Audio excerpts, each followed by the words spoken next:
Oogenesis is the process of formation of ovum from primary germ cells.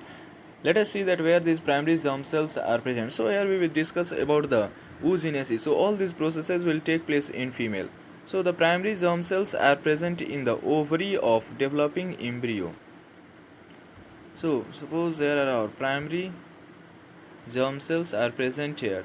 So there are about 1700 primary germ cells are present in the developing embryo. So at that time, that is up to first month, this very embryo is developed in the uterus of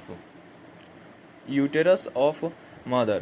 So this very developing embryo has about 1700 primary germ cells in her ovaries.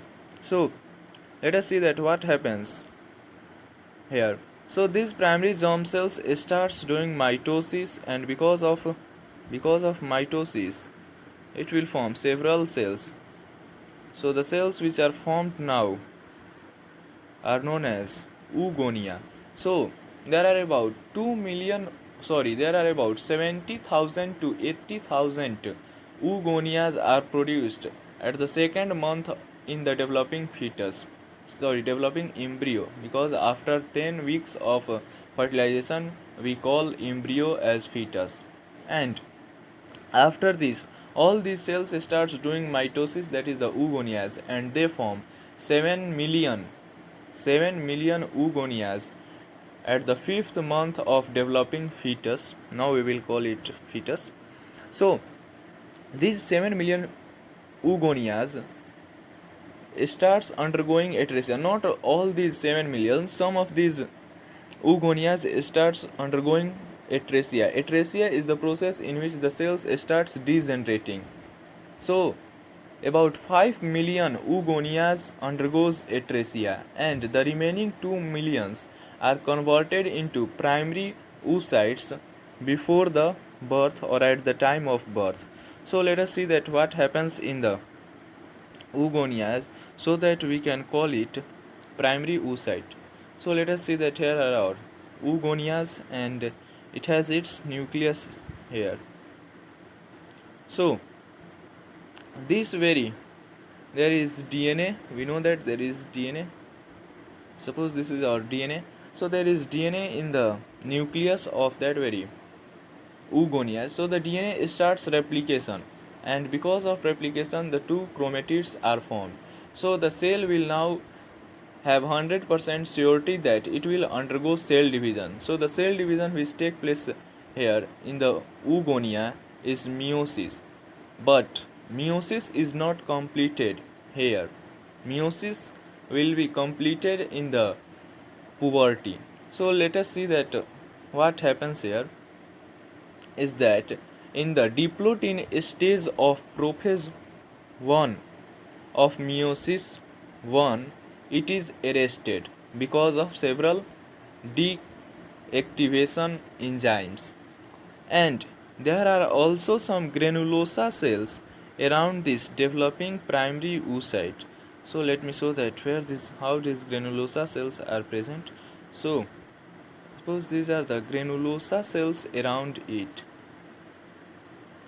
So these are several granulosa cells which are present around this very developing primary oocyte. And this very whole structure, that is the structure with granulosa cells along with primary oocyte, is known as primordial follicles.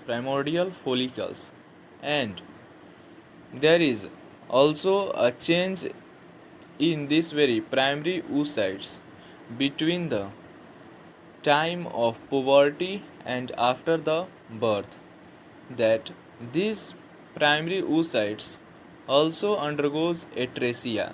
Several primary oocytes undergoes atresia, and at the time of puberty there are only 60,000 to 70,000 primary oocytes are left in the ovaries. So from 2 million there are only 60,000 to 70,000 primary oocytes are left in the ovaries at the time of puberty.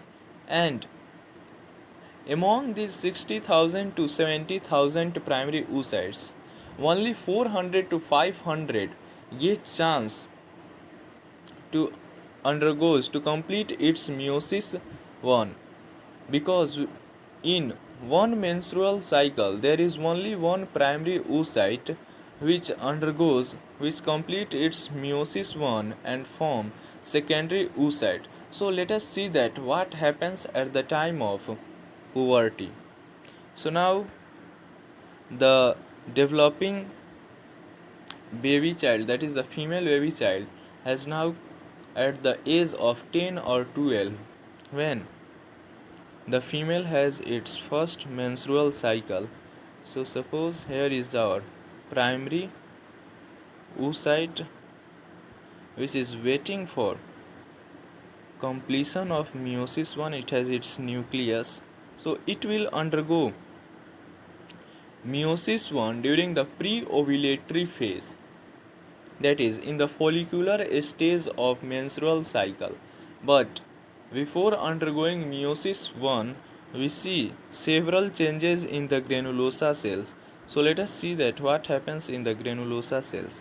So these granulosa cells starts doing mitosis.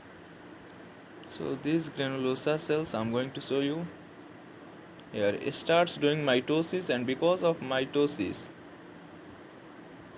these single layered granulosa cells will form two layers of granulosa cells, and now this whole structure, that is the structure with granulosa cells along with the primary oocyte, this whole structure is now known as primary follicle.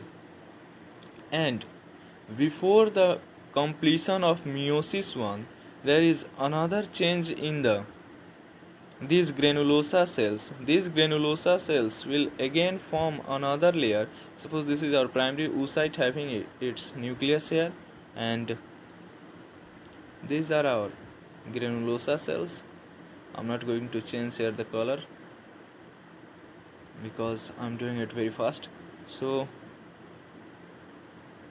these granulosa cells will form again a layer of granulosa cells because of mitosis, and now this very whole structure, that is the structure along with primary oocyte and these three layers of granulosa cells, so this very whole structure is now known as secondary follicle, which has already completed before the completion of meiosis 1. So this very whole structure is known as secondary follicle.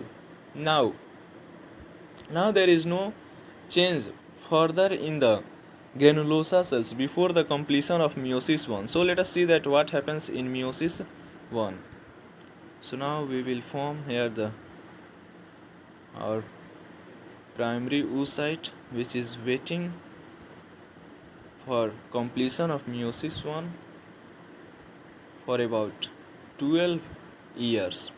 And one important thing which I would like to tell you, that all the primary oocytes are formed just before the birth, that is the developing future ovum is already formed just before the birth of the female child, that is there is no any other primary oocytes are going to formed after the birth of the female baby. So now let's come on our main topic, that is oogenesis. So we have to see here that how the completion of meiosis 1 will take place in the pre-ovulatory phase. So this is our primary oocyte having its nucleus and it will undergo meiosis 1. So let us see that what happens here. So it undergo meiosis 1 and forms two cells, one big cell and one small cell, very small cell, and it has its nucleus here. It's also nucleus here. So we know that in meiosis there is reduction of chromosome number. So this very primary oocyte has about 46 chromosomes, that is 23 pairs of chromosome, which will now reduce, and there is only 23 chromosomes, not 23 pairs of chromosomes. There is only 23 chromosomes, and in this very cell there is 23 chromosomes. So, and granulosa cells are present around this cell.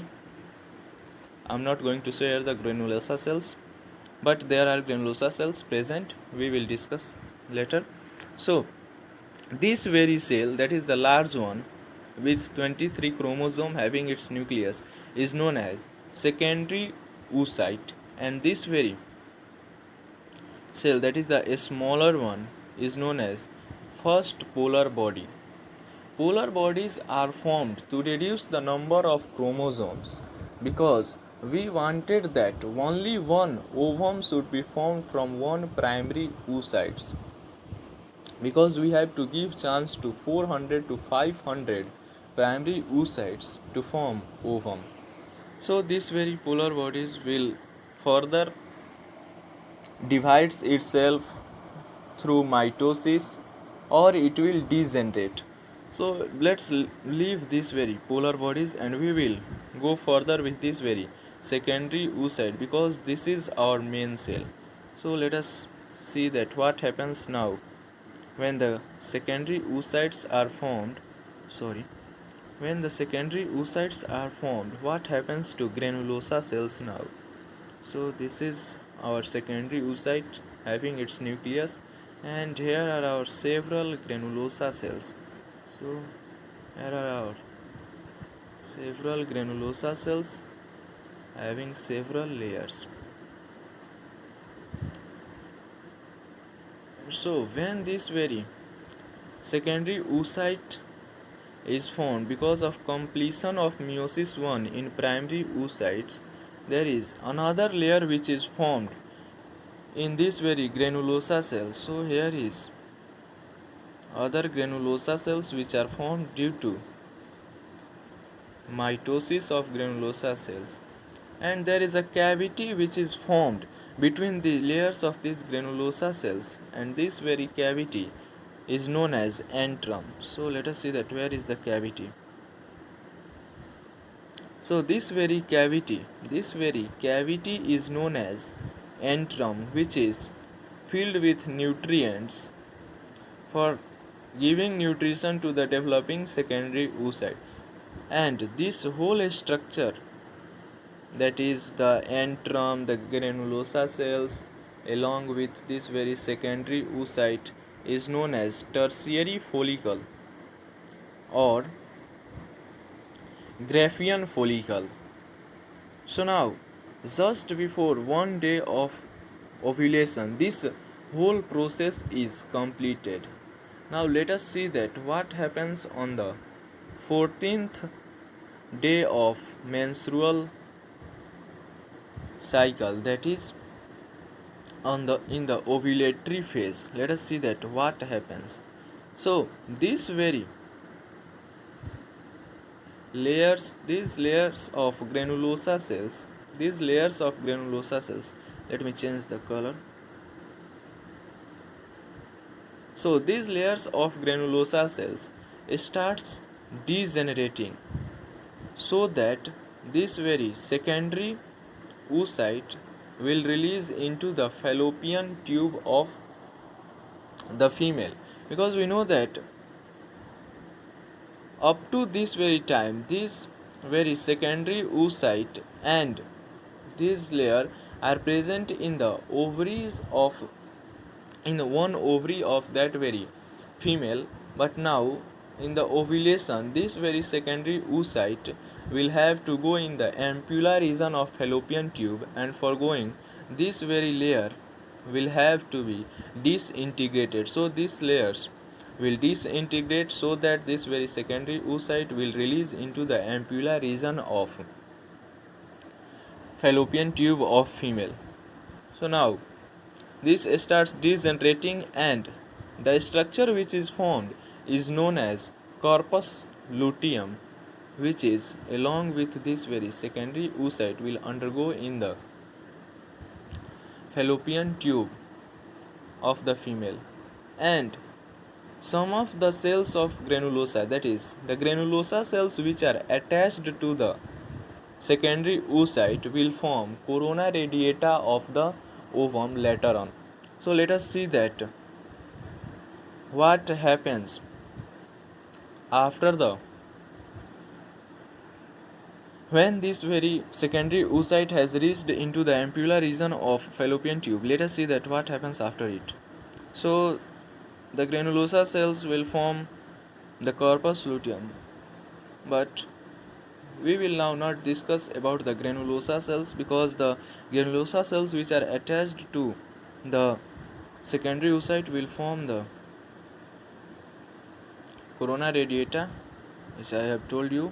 Let us see that this is our secondary oocyte having its nucleus. It has its 23 chromosomes, but because meiosis 1 is completed, but in meiosis 2 has a start just before the meiosis 1, but it is arrested in metaphase 2, and because of which this very secondary oocyte will undergo or will complete its meiosis 2 only if there is fertilization take place. If there is no fertilization, then this very cell will degenerate and will bleed during menstrual phase of menstrual cycle, and the corpus luteum will also degenerate, and if there is fertilization take place, then corpus luteum will also remain, and this very secondary oocyte will form ovum after completion of meiosis 2. So we here suppose that fertilization takes place in this very case, so that because the main aim is that we will have to make ovum, and because of which we are now going to fertilize a female, that is entering sperms into a female, so that this very secondary oocyte will complete its meiosis 2. Suppose here is meiosis 2 will take place, and in this meiosis 2 also there is a big cell which is formed, and there is a small cell which is formed having its nucleus here.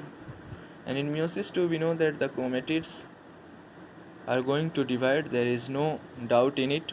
So these very two cells are formed, and the granulosa cells are now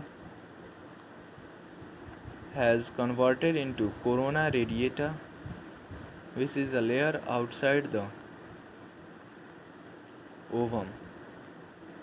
So this very whole structure is now known as ovum. So this very whole structure is our ovum, that is having this very structure and with the layers of corona radiata. So this very whole structure is known as ovum, which is going to fertilize with the sperm and forming a baby now. And this very structure, that is the smaller cell which is formed due to completion of meiosis 2 because of fertilization. If there is no fertilization, then there is no ovum is going to be formed, because the secondary oocytes degenerates and bleeds through the menstrual cycle. So this very cell, that is the smaller one which is produced during meiosis 2, is known as second polar body, and it will degenerate during fertilization. So this is our whole process of oogenesis. We are now happy to see this very ovum, because the main aim of our is to form ovum from primary germ cells, and we have seen all the processes that how